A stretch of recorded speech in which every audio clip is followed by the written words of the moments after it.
Hello दोस्तों, good morning. स्वागत है एक बार फिर से आप सभी का एमजेटी एजुकेशन में। आज है 17 मई और आज की वीडियो में हम लोग बात करेंगे 17 मई 2025 के most important daily current affair के क्वेश्चंस के बारे में। चलिए शुरुआत करते हैं सबसे पहले कल का रिवीजन करके। कल हम लोगों ने पढ़ा था कि कौन सा दिवस 16 मई को मनाया जाता है। तो 16 मई को मनाया गया साथियों डेंगू दिवस। ठीक है ना, यहाँ पर डेंगू दिवस रहेगा, डेंगू दिवस। इसके अलावा इसकी थीम क्या थी? Act early, stop dengue, clean environment, healthy life. ठीक है। आतंकवाद विरोधी अभियान फिर ऑपरेशन नादेर शुरू किया गया जम्मू कश्मीर में। और मानद लेफ्टिनेंट कर्नल पर पदोन्नत किए गए हैं नीरज चोपड़ा। आज इनके बारे में हम लोग और डिटेल में बात करेंगे।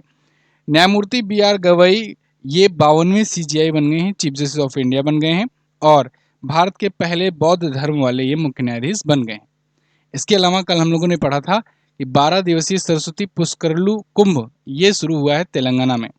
और खेलो इंडिया यूथ गेम में अभी महाराष्ट्र ने सबसे ज़्यादा मेडल जीता है। अच्छा, खेलो इंडिया यूथ गेम का इस बार 7वां संस्करण था। कल गलती से मैंने 8वां बता दिया था, यह 7वां संस्करण था, बिहार में हुआ।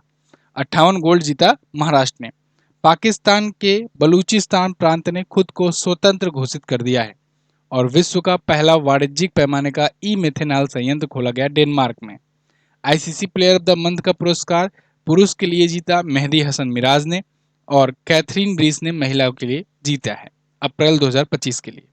सिक्किम राज्य स्थापना दिवस भी 16 मई को मनाया गया 1975 में। इसी दिन 22वें भारतीय राज्य के रूप में ये जुड़ा था। ठीक है, तो ये टॉप 10 करंट अफेयर के क्वेश्चन थे कल की वीडियो से, जिनका आपने किया है रिवीजन 1 मिनट में।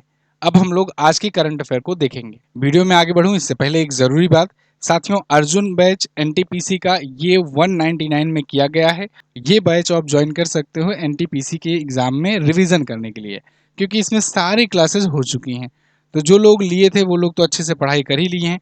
जो लोग मान लो किसी कारणवश नहीं ले पाए थे, दाम ज़्यादा था तब तब इसलिए उनके लिए बेहतर मौका है, सुनहरा मौका है। अगर आपको लगता है कोई सा एक सब्जेक्ट आपका वीक है, कमज़ोर है, नहीं तैयार हो पाया है अभी तक, तो आप अर्जुन बैच लीजिए, ज्वाइन कीजिए और रिवीजन अपना बेहतरीन तरीके से कर लीजिए, क्योंकि समय बहुत कम बचा है। 4 जून से आपकी एग्ज़ाम 5 जून से स्टार्ट हो रहे हैं। इसके अलावा जीएस सफलता 4.0 वालों के लिए अपडेट ये है कि इसका 499 वाला जो ऑफर प्राइस है ये अब कल से समाप्त हो रहा है। तो आप इसको ज्वाइन कर लें, वरना कल से इसका प्राइस 999 हो जाएगा, फिर उसके बाद कोई सुनवाई नहीं होगी।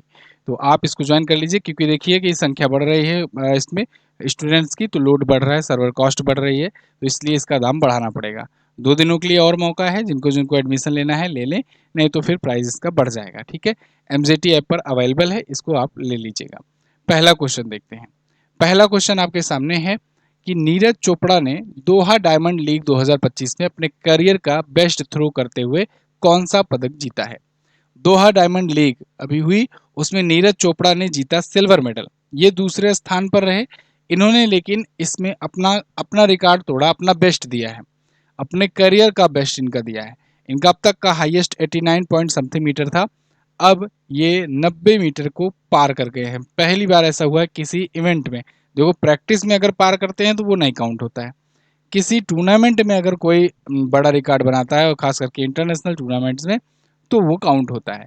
तो इनके करियर का ये बेस्ट थ्रो रहा अभी आज तक का सबसे लंबा। इन्होंने 90.23 मीटर की दूरी तक भाला फेंका है। और लेकिन ये मेडल गोल्ड नहीं जीत पाए, क्योंकि इनसे ज़्यादा दूर तक 91.06 मीटर थ्रो करके जूलियन बेबर जो कि जर्मन है, उनके द्वारा खिताब जीत लिया गया। वो जीते गोल्ड, ये जीते सिल्वर मेडल दोहा डायमंड लीग में। इनका व्यक्तिगत सबसे बेस्ट स्कोर पिछली बार वाला था 89.94 मीटर। ठीक है, और 89 पॉइंट समथिंग मीटर ही ये उसमें भी पेरिस ओलंपिक में भी मारे थे। खैर, उसमें नदीम जो था पाकिस्तान का, वो जीता था गोल्ड। तो ये इस बार तो ओलंपिक में सिल्वर जीते थे, लेकिन इससे पहले जो टोक्यो ओलंपिक हुआ था उसमें गोल्ड जीते थे। आइए थोड़ा सा इनके प्रदर्शन पर नज़र डालते हैं। ठीक है, नज़र डालते हैं, लगाते नहीं। तो यहाँ देखिए, ओलंपिक में इनके 2 मेडल हैं। एक टोक्यो ओलंपिक में है 2020 में, गोल्ड मेडल है। इसके बाद सिल्वर मेडल पेरिस ओलंपिक में है। वर्ल्ड चैंपियनशिप में अगर बात करें तो 2023 के बुडापेस्ट में इन्होंने गोल्ड जीता था, 2022 के वर्ल्ड चैंपियनशिप में सिल्वर जीता था। डायमंड लीग में अगर देखा जाए तो ये ज्यूरिख में 2022 में जीता था इन्होंने गोल्ड।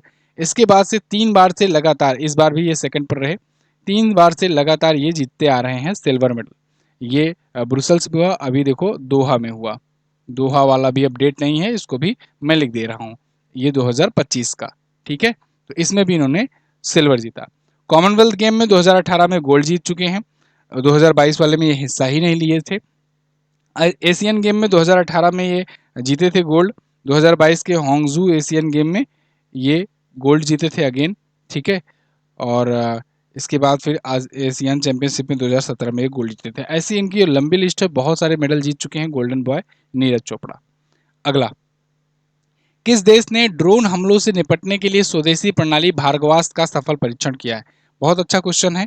भार्गवास्त्र, ये साथियों ड्रोन हमलों से, खास करके स्वार्म ड्रोन हमलों से बचने के लिए एक स्वदेशी विकसित प्रणाली है, एंटी ड्रोन सिस्टम है भार्गवास्त्र। इसका भारत ने किया है सफल परीक्षण। अभी साथियों जब इंडिया पाकिस्तान कॉन्फ्लिक्ट हुआ था ना, तो उसमें स्वार्म ड्रोन अटैक हुआ था पाकिस्तान के द्वारा, तो उस टाइम पर ऐसे हथियार की भारत को जरूरत पड़ी थी। आपको अगर याद हो तो मैंने जो ट्रेनिंग टॉपिक में आपको वीडियो बताया था, दिया था, तो उसमें मैंने समझाया था कि ये स्वार्म ड्रोन क्या होते हैं और कैसे पाकिस्तानियों ने ये शादी ब्याह वाले कैमरे वाले ड्रोन भेज दिए थे बीच में। ये क्यों किया जाता है? ऐसा नहीं है कि पाकिस्तान जो है कि इसमें गरीबी दिखाया या भिखमंगापन दिखाया, वो तो मान लो है ही, लेकिन इसमें वो चालाकी दिखाया। इसको युद्ध रणनीति कहते हैं एक प्रकार से, कि शादी ब्याह वाले बीच में ड्रोन भेज देना। क्यों? क्योंकि इससे दुश्मन देश की या जो अपोजिट होता है उसका नुकसान बड़ा होता है। अब आप इसको ऐसे समझिए, जैसे आप देखिए, मान लीजिए उधर से ड्रोन आ रहे हैं कई सारे मात्रा में। स्वार्म ड्रोन मतलब कि एक बहुत अधिक पूरी एक बौछार कर दी जाए ड्रोन की, एक साथ, मतलब 500 ड्रोन 100 ड्रोन एक साथ भेज दिए जाएं। तो ऐसे में क्या होता है कि अब मान लीजिए इधर से बहुत सारे ड्रोन एक साथ आ रहे हैं।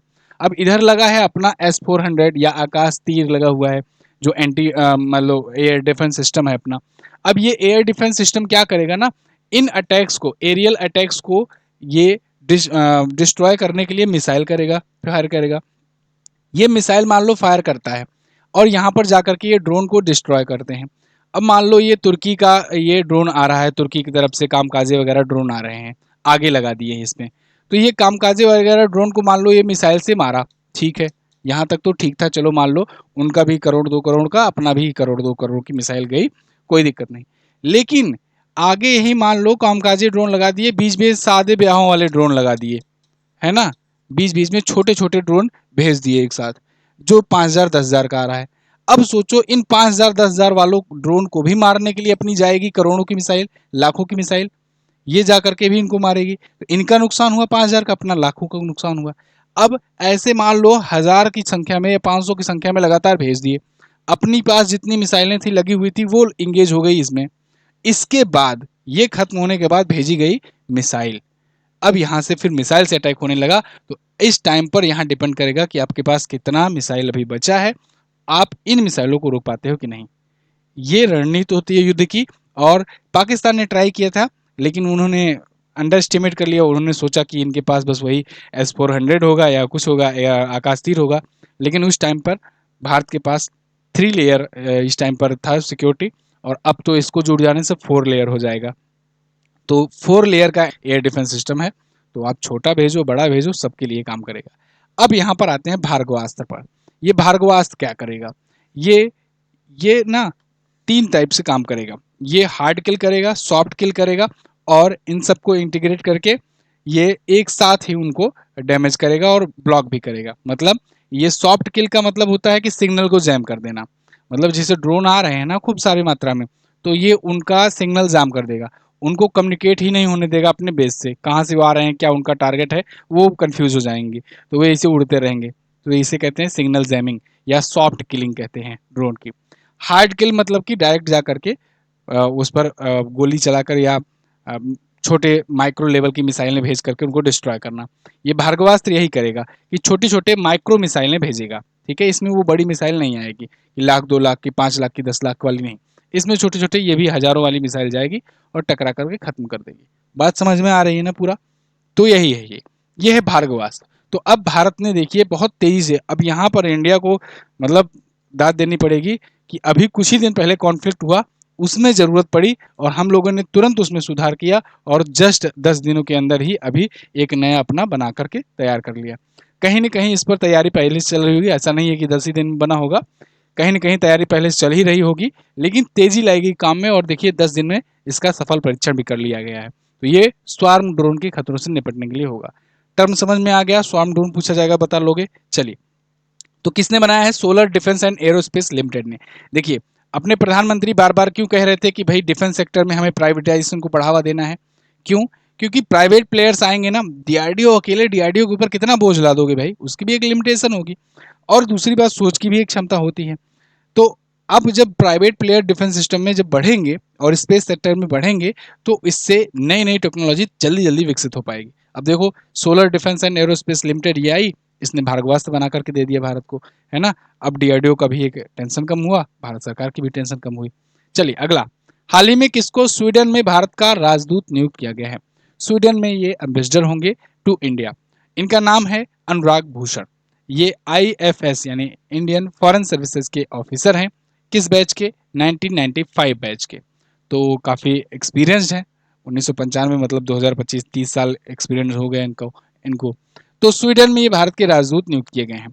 भारत और स्वीडन के सहयोग की बात करें तो भारत स्वीडन के बीच में डिजिटल टेक्नोलॉजी को लेकर के सहयोग है, रिसर्च और डेवलपमेंट को लेकर के सहयोग है, स्वच्छ ऊर्जा या रिन्यूएबल एनर्जी को लेकर के सहयोग है हम लोग का, क्लाइमेट चेंज को लेकर के यूएई में अभी हुआ था COP28, उसमें भी हम लोगों ने इनसे लीड आईटी पर सबमिट किया था।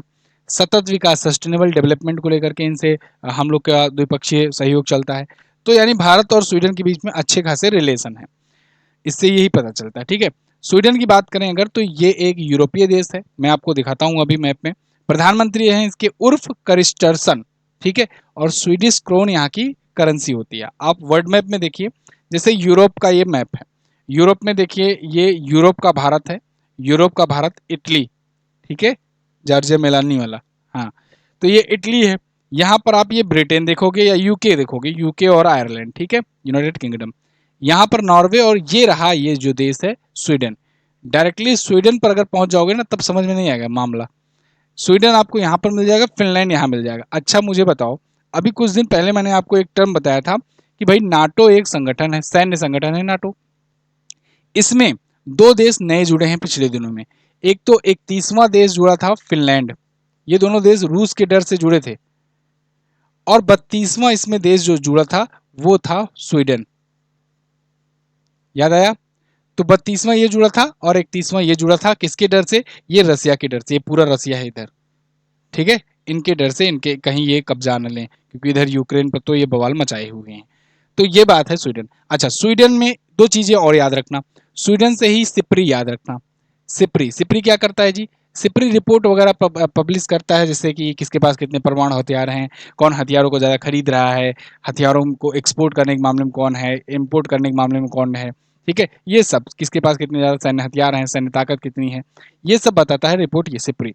ये है Stockholm International Peace Research Institute, ठीक है, स्टॉकहोम इसकी राजधानी होती है, तो वहीं से नाम से इसका नाम भी पड़ा है। दूसरा चीज, स्वीडन से आप स्वीडिश क्रोन याद आ रहा होगा, ये मुद्रा मैंने बताया ना, स्वीडिश क्रोन। स्वीडिश क्रोन कहीं ध्यान करो, कहाँ सुने हो बार बार? स्वीडिश क्रोन नोबेल पुरस्कार को पुरस्कार राशि के रूप में दिया जाता है विजेताओं को, यानी नोबेल पुरस्कार यहीं से तो दिया जाता है।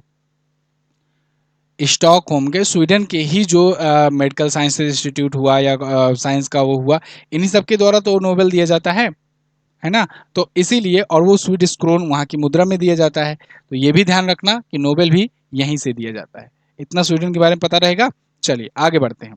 अगला क्वेश्चन, रीन्यू पावर ने किस राज्य में भारत का सबसे बड़ा री कॉम्प्लेक्स बनाने की घोषणा की?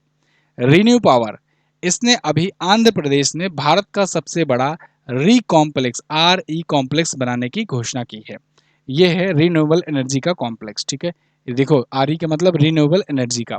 तो ये RE कॉम्प्लेक्स बनेगा, मतलब कि इसमें सोलर पैनल का एक बहुत बड़ा सोलर प्लांट लगेगा, साथ ही साथ में इसमें पवन चक्की वगैरह भी लगेगा, है ना।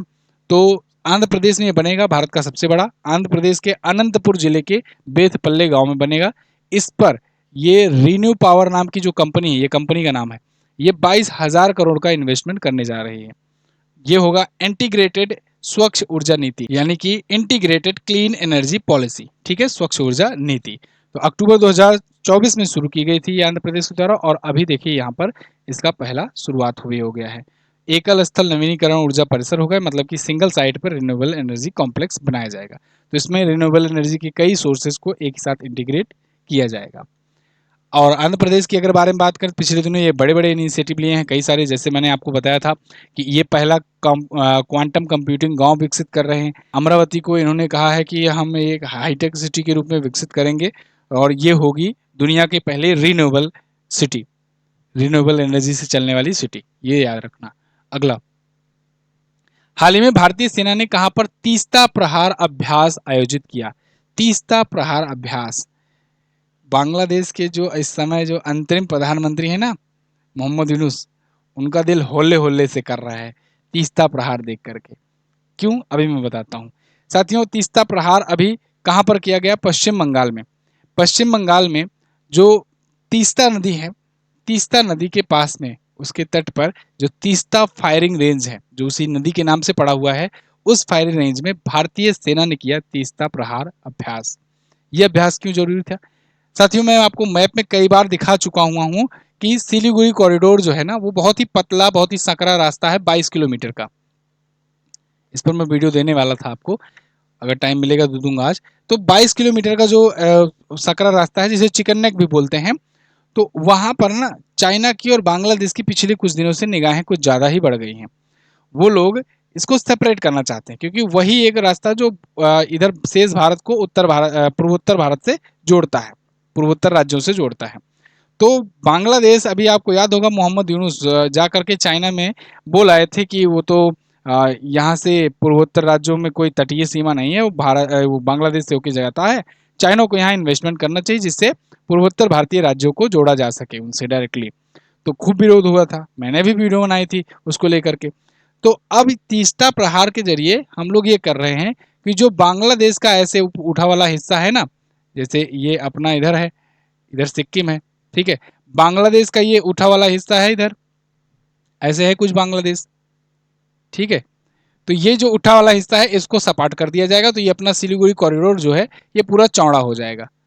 समझ में आ रहा है आपको? अगर माइंड में, दिमाग में मैप अगर होगा तो समझ में आ रहा होगा मैं क्या कह रहा हूँ, ठीक है। बांग्लादेश के पास इधर मेघालय है, इधर असम है, तो ये चौड़ा कर दिया जाएगा। अब इस पर बातचीत चल रही है, मांग जोर तोर से उठ रही है, अभी ऑफिशियल नहीं बयान है, लेकिन मांग जोर तोर से उठ रही है, इसको भी थोड़ा सा ले लिया जाए इनके ऊपरी वाले जिलों को, और ये पूरा कर दिया जाए चौड़ा, तो जिससे पूर्वोत्तर भारत अच्छे से अपने से कनेक्ट हो पाए और फिर किसी की तीसरे की निगाह ना पड़ पाए इस पर।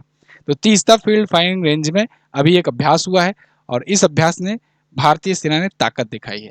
वैसे भारत ने पाकिस्तान पे जो अटैक किया, ऑपरेशन सिंदूर चलाया, उससे ही हालत खराब हो गई थी मोहम्मद यूनुस की, क्योंकि उसके बाद ये ठंडे पड़ गए। जस्ट मतलब जब भारत ने पाकिस्तान पर दिखाया ये अपना रौद्र रूप, उसके जस्ट कुछ ही दिनों में ये पूरा ठंडे पड़ गए, नहीं तो उसके पहले लगातार लगातार आग उगल रहे थे मोहम्मद यूनुस। और तब से देख रहे हैं कि काफी शांत बैठे हैं बड़ो महाराज। तो खैर, वही है, ताकत ही ताकत का सम्मान करती है, जब तक ना दिखाओ तब तक। वैसे आप भी अपना ताकत दिखा सकते हो जीएस सफलता बैच लेकर के, 499 में है अभी, और कल तक के लिए है, उसके बाद इसका प्राइस बढ़ जाएगा, और फिर बढ़ेगा तो फिर कम नहीं होगा। विश्व खाद्य पुरस्कार विजेता मारी यांगला हंगरिया, ये किस देश की वैज्ञानिक हैं?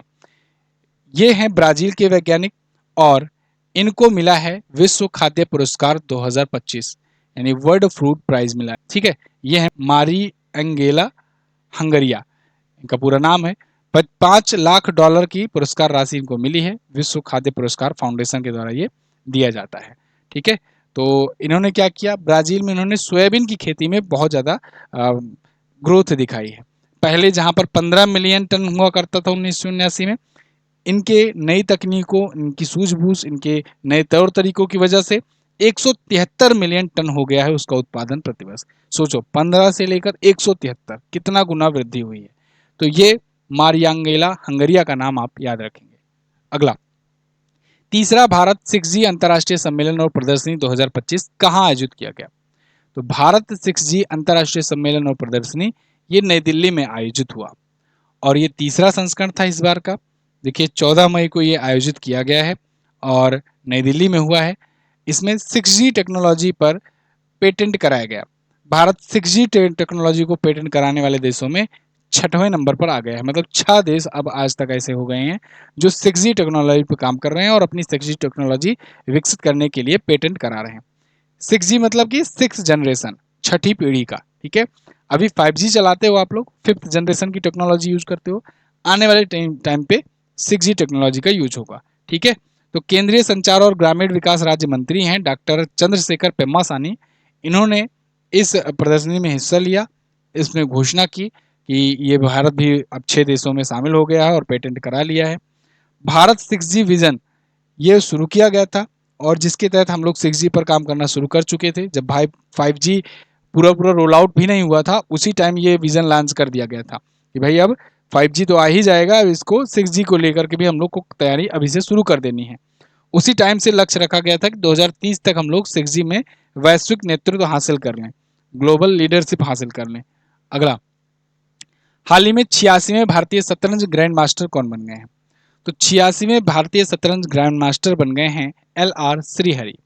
भारत में अब हो गए हैं 86 ग्रैंड मास्टर, ये 86वें ग्रैंड मास्टर हैं जो अभी बने हुए हैं, ठीक है। ये 86 कर लो इधर, 86 पुरुष ग्रैंड मास्टर हैं और 24 महिला ग्रैंड मास्टर हैं, ठीक है। तो LR श्रीहरि जो हैं ये अभी बने हैं रिसेंटली, यूएई के अल एन में इन्होंने एक एशियाई व्यक्तिगत पुरुष शतरंज चैंपियनशिप जीता हुआ है। देखो ग्रैंड मास्टर आदमी ना कब बनता है, ग्रैंड मास्टर इसमें 3 नॉर्म हासिल करने होते हैं, 3 नॉर्म इवेंट होते हैं, उसके बाद 2500 ELO पॉइंट होता है। ये सब अगर हासिल कर लेता है कोई तब उसे कहा जाता है ग्रैंड मास्टर, ठीक है।